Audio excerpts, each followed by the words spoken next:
네. 시간이 조금 촉박해서 첫 번 강연은 많이 시간을 줬지만 아마 시간 조절을 좀 해야 될 것 같습니다. 우리가 늦게 시작을 해 가지고. 예, 부탁드립니다.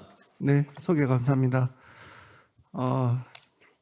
저는 이게 수면하는 사람으로서 이렇게 정맥학회 강의를 초청받게 돼서 처음에 조금 의아했는데, 저희들 진료하는 분야 중에 이 하지 불안증후군 환자들이 이렇게 또 다리가 불편한 증상의 특징이니까 이 정맥 질환으로 생각해서 그 진료받고 오시는 분들이 상당히 많더라고요. 그런 배경에서 아마 이렇게 강의를 초청해 주셨는 것 같습니다. 직접 제가 이렇게 강의하는 걸 많이 하지 않고 주로 저도 이제 나이가 있으니까 자장하는데 이렇게 오버뷰를 한번 해보겠습니다. 실제적으로 임상적으로 다리가 불편한 환자들 진료할 때 있어서 감별 포인트 위주로 말씀드리고, 전체적인 오버뷰와 동시에 그 마지막에 정내 대표적인 거 하지 불안증과 더불어서 주기성 하지 운동장애 어떤 정례인지 설명드리는 순으로 진행해 보도록 하겠습니다. 하지 불안증후군은 1945년에 레슬리스 렉이라고 에크봄이 처음 이야기를 하였습니다. 49명의 케이스를 보고하면서 이야기했는데 34명은 파라세틱 폼과 15명은 페인풀 폼으로 보고를 하였습니다. 그래서 우리 윌리스 에크봄 디지라고도 이야기를 하게 되겠습니다. 이게 이제 아마 중요할 것 같습니다. 진단은 안타깝게도 하지 불안증후군은 바이오마커가 없이 임상적인 증상으로 진단하는 신드롬이 되겠습니다. 그래서 하지 불안증후군이 뭐냐고 이야기를 물으신다면 한마디로 하면 뭐겠습니까? 움직이고 싶은 충동입니다. 다리가 불편한 게 주가 아니고 urge to move가 주가 되어야 되었습니다. 그래서 정맥 질환으로 이렇게 오시더라도 뭐 다리가 좀 불편합니다 해서 뭐 하지 불안증후군 감별하는 포인트는 그게 아니고, 다리가 가만히 못 있겠고 움직이고 싶고 가만히 있으면 불편하고, 근데 이제 불편한 증상은 동반을 하는 거죠. 그래서 두 번째 보면은 가만히 있으면 악화되고 움직이면은 좀 좋아지는데 밤에 잘 때 누우면 더 악화되는 특징을 가진 질환이 되겠습니다. 그래서 이런 네 가지 특징을 갖고 진단을 해보니까 RS와 유사한 미믹이 감별이 혼동이 되는 경우가 많아서 최근에는 이 5번째 진단 기준을 하나 더 포함했습니다. 아마 여러분들 진료하시는 정맥 질환도 여기 되겠고, 근육통, 다리 부종, 체위성 불편감 이런 것들에 의해서 다리 불편한 증상이 설명이 되면 하지 불안증후군이 아닙니다. 그래서 이런 것들을 감별하고 난 뒤에 언어로 써서 이 네 가지 증상이 설명이 안 될 때를 하지 불안증후군이라고 이야기를 하겠습니다. 그래서 우리나라에 얼마나 많으냐, 제가 처음에 2008년에 한번 전국적으로 5,000명 대상으로 한번 조사를 해봤습니다. 해보니까 설문을 통해서 조사를 했기 때문에 진단적인 제한은 있지만 전체적으로 한 3.9% 정도가 하지 불안증후군이 있었고, 그중에서 세계적인 조사도 마찬가지입니다. 여성이 더 많고 나이가 들수록 더 높은 빈도를 보였습니다. 그래서 하지 불안증후군은 한국에서도 서양이나 비슷한 패턴을 보였는데, 하지 불안증후군은 원인이 없이 오는 이디오패틱 프라이머리 하지 불안증후군이 있는 반면에 세컨더리 하지 불안증후군도 굉장히 많습니다. 세컨더리는 여기 보시는 이런 질환들인데 대부분 아연 데피시시와 관계 있는 질환이 되겠습니다. CRF에서 제가 조사해 보니까 한 44%, 아연 데피시시 아니메에서는 한 35%에 40%, 다이베틱 폴리뉴로패스에도 한 8% 되고, 류마토이드 아스라이티스 25%. 그리고 중요한 게 이게 뭐 감기약이나 정신과 약물 복용한 이후에 생기는 하지 불안증후군이 굉장히 많습니다. 그리고 철분기피비니까 빈혈, 유발할 수 있는 임신에 관계되어서 생기는 하지 불안증후군도 한 20%에서 30% 정도 되겠습니다. 그럼 왜 생기느냐? 이 철분 결핍이 중요한 팩터가 되겠습니다. 철분의 결핍에 의해서 도파민 디스펑션이 생겨서 이로 인해서 다리가 생기는데, 하지 불안증후군의 대표적인 철분 결핍은 이를 통해서 도파민 디스펑션을 가져오고 아데노신이 떨어지고 오피오이드가 관여해서 글루타메이트를 증가시키는 기전이 되어서 아데노신 오피오이드가 같이 인발브해서 정상을 유발한다고 우리가 지금 생각하고 있습니다. 그래서 하지불안증후군 환자들이 오면은 가족 얘기 한 4배에서 5배 정도 됩니다. 그렇게 가족 중에 이런 증상이 앓고 있다 하는 분이 굉장히 많고, 철분계핍이 가지고 올 수 있는 또 흔한 게 그 위암 환자들 가스트릭 서저리 하고 난데 철분 결핍이 흡수가 잘 안 되는 경우, 하여튼 이렇게 해서 브레인의 아연이 떨어지면은 아데노신 리셉터의 다운 레귤레이션과 함께 하이퍼 아데노신 스테이트가 되고, 그래서 하이퍼 도파미너지क 스테이트가 됩니다. 이 하이퍼 도파민 스테이트 되니까 움직이고 싶은 충동, 배절기 행거리 심텀에서 아카키시아 생겨서 다리에 불편함 증상이 나타날 수 있고, 또 하이퍼그루마터직 증상으로 해서 하이퍼 얼라우자 스테이트가 돼서 잠은 잘 못 자지만 낮에도 졸려온 증상이 없는 상대적으로 적은 그런 특징을 보여주게 되겠죠. 그래서 이런 환자가 오면은 저희들은 이제 제가 표준화해 있는 IRLS 하지불안증후군 척도를 통해서 평가를 해서 어느 정도 심한지 평가 후에 그에 따라서 진료를 하게 되겠습니다. 치료는 뭐 여러분 다 아시겠지만 이제 도파민을 먼저 사용합니다.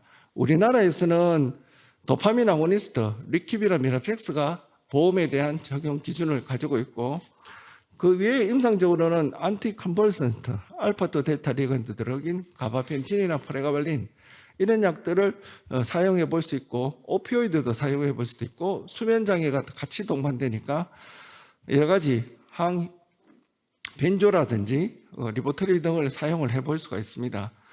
그래서 각각에 대해서 조금 살펴보면은 그래서 환자들을 우리가 치료해 보면은 실제로 처음에는 다리가 굉장히 불편해서 힘들다고 와서 치료하면은 점차적으로 또 호전되다가 어느 순간에 되면은 크게 호전 안 되고 좋아졌다가 나빠졌다 반복하는 그런 코스로 가는 경우가 많은데, 이런 환자들을 치료할 때 우리가 도파민 아고니스트를 먼저 사용한다고 말씀드렸지 않습니까? 그죠? 그래서 치료하는 약물에 의해서 부작용이 생기는 경우가 많습니다. 그래서 대표적인 게 도파민 아고니스트를 오래 사용하다 보면은 오그멘테이션, 격화 현상이 생길 수 있는데, 오그멘테이션은 뭐냐면은 하지불안증후군의 증상이 질병의 내추럴 코스가 아니고 약물 때문에 더 나빠지는 거다. 예를 들어서 예전에는 하지불안증후군 치료할 때는 잘 때 밤 10시에 증상이 시작했는데, 치료하다 보니까 오히려 요즘은 뭐 저녁 6시부터 증상이 있습니다, 이렇게 이야기하는 분이 있고, 또 치료하다 보면 옛날에는 다리만 불편했는데 이제는 뭐 팔이나 몸통까지 불편합니다. 그리고 옛날에는 약을 썼으면 바로 들었는데 지금은 약 쓰면 오히려 잘 안 듣는다 이야기하시는 분도 있고, 뭐 이렇게 여러 가지 증상이 악화되는 것이 오그멘테이션이 되겠습니다. 토러런스는 뭐 아시다시피 약물이 필요한 용량이 더 높아질 때 토러런스가 이야기하죠. 그래서 오그멘테이션은 우리가 하지불안증후군 치료함에 있어서 상당히 조심해야 되는데, 어떤 환자에서 잘 생기냐면은 철분이 결핍하거나 도파민 용량을 고용량 썼거나 숏 액팅 도파민 아고니스트 사용했을 때 특히 더 자주 나타난다고 알려져 있습니다. 여기 보시면은 이 초록색으로 보이는 것이 숏 액팅 도파민 아고니스트인데, 보시면 초반에 치료는 숏 액팅이나 롱 액팅이나 로우 도즈 비슷하게 효과가 있다가 숏 액팅을 사용하면은 빨리 이 증상들이 악화돼서 다시 치료 전만 못하게 증상이 악화되는 코스를 보이는 거죠. 이게 오그멘테이션이 되겠습니다. 제가 조사하니까 우리나라에서도 약 한 15% 정도 하지불안증후군 치료하는 환자들에서 오그멘테이션을 호소를 하고 있었습니다. 알파2 데이터 리건드는 이런 약물들이 있습니다. 뭐 가바펜틴, 프레가발린, 뭐 로겐틴 폼은 있지만 에나카비는 아직 우리나라에 들어오지는 않았습니다. 알파2 데이터 리건드는 뭐 우리 하지불안증후군 환자의 치료에 있어서 통증을 주로 하는 환자가 있을 때 특히 도움이 되고, 오그멘테이션에 대한 위험이 상대적으로 낮습니다.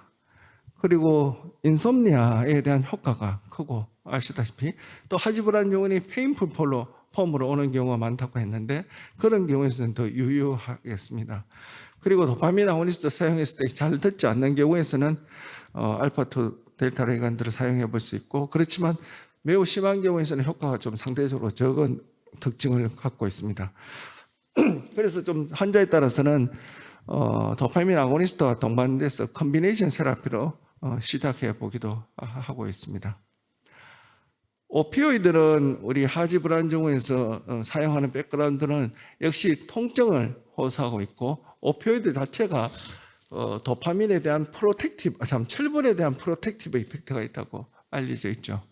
그래서 오피오이드를 사용하면은 조금 더 하지 불안증 증상을 잘 조절할 수 있는 그런 연구들이 많이 되고 있고, 우리나라에서는 옥시코돈이 하지 불안증후에 대해서 적응은 받았는데 보험은 아직 안 되고 있는 것 같습니다.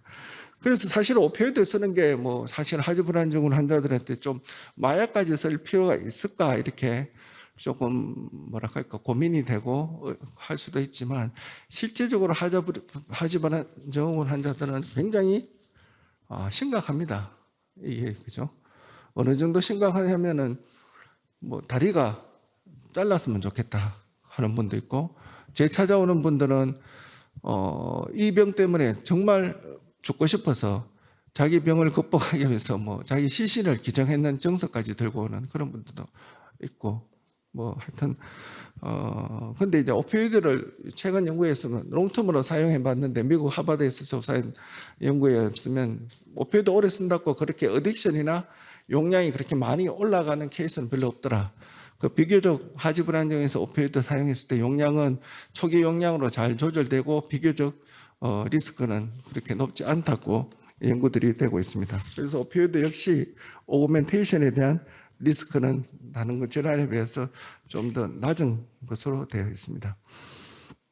다른 약물에 비해서 좀 낮고. 그래서 최근에 또 대두되는 게 있는데 철분 치료죠.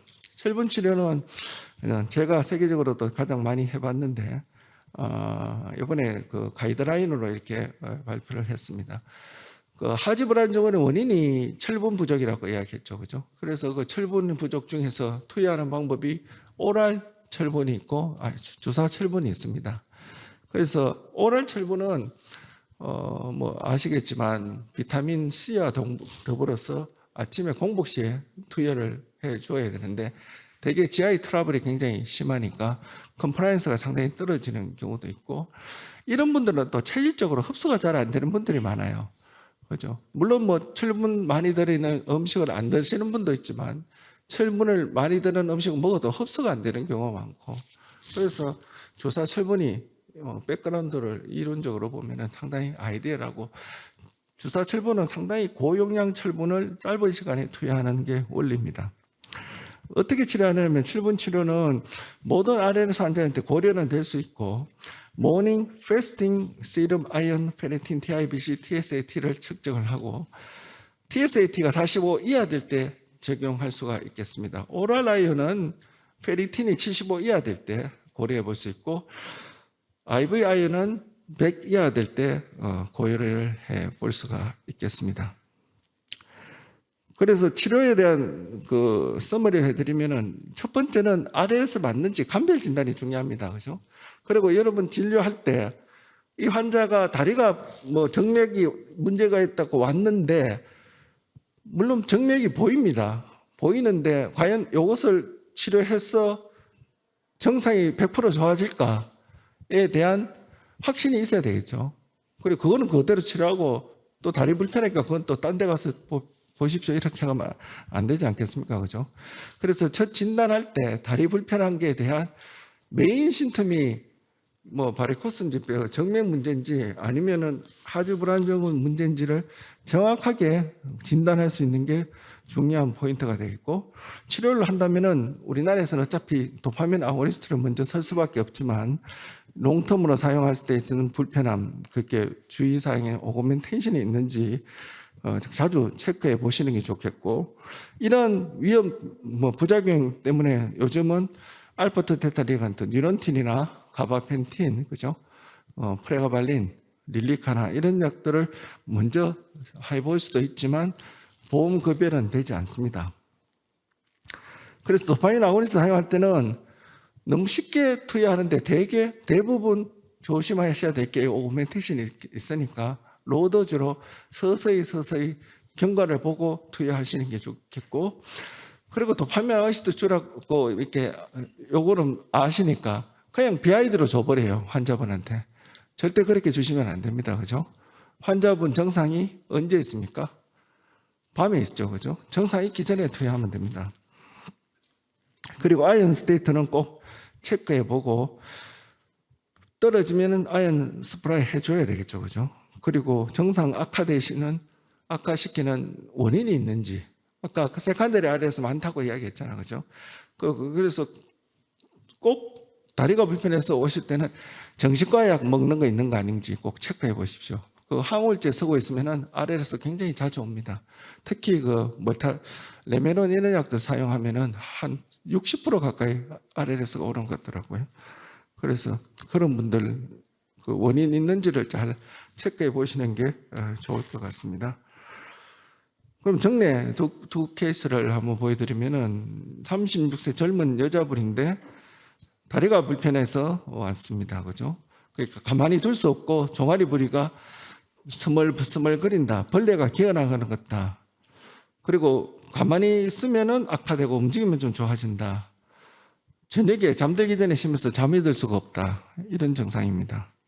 처음에 하지브라니오 진단받고 리키로피니롤을 0.25 시작해서 초기에는 좀 좋아지는 것 같은데 요즘은 또 효과도 별로 없습니다. 이렇게 오게 되죠. 그래서 잠도 못 자고 너무 힘듭니다. 그리고 가족 중에서는 어머니가 비슷한 증상을 갖고 있습니다. 다른 질환 동반된 건 없습니다. 그러면 이제 우리가 검사를 한번 해보게 되겠습니다.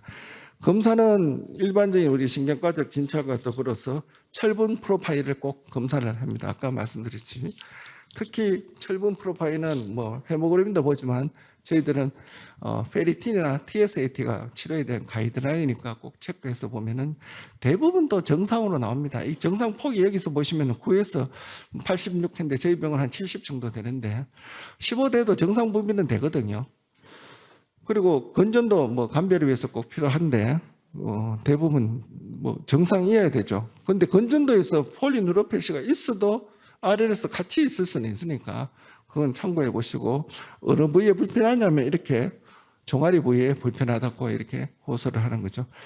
그러면 이제 저희들은 또 수면 센터니까 잠도 못 자는 것에 대해서 평가를 하게 되는데 인솜니아 세비리티 인덱스 불면증 지수하고 에버러스 슬리피니 스케일하고 또 제가 표준화했는 인터내셔널 RLS 스케일 QOL 또 수면의 질이 어떤지 피츠버그 슬립 퀄리티 인덱스나 앵자이티 스케일 디프레션 보면은 이 기준치에 비해서 모두 다 이게 나쁜 그런 수치들을 볼 수가 있습니다.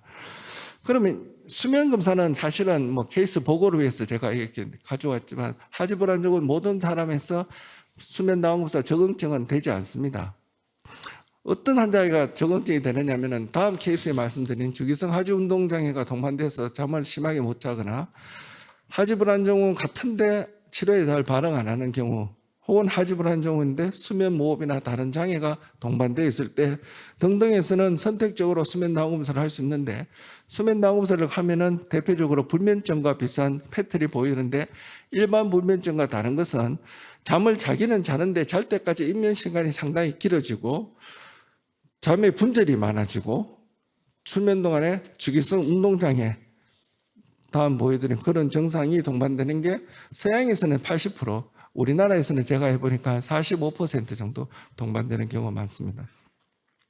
그래서 이 환자는 원발성 하지불안증후는 되겠고 왜냐하면 다른 약물 복용 히스토리가 없으니까 그죠? 그래서 리킵에서 미라펙스로 변경해서 용량을 올리면서 치료하면서 경과를 보면 되겠습니다. 그래서 하지불안증후 환자들이 호소하는 증상을 보면은 제가 한번 분석해 보니까 옥신하다, 쑤신다고 하는 게 한 34%, 저리다, 피가 안 통하다, 아프다고 한 사람도 23% 있고 뻐근하다, 스물스물 당긴다, 목적하다, 눌리다, 시리다 아주 다양하게 말로 표현할 수 없다고 이야기하는 분도 상당히 많습니다. 그죠? 그래서 여러 가지로 이야기를 할 수 있습니다.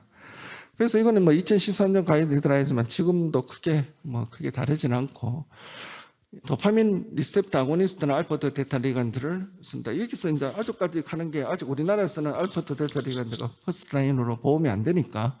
근데 외국에서는 다 같이 쓰는 경향이 있습니다.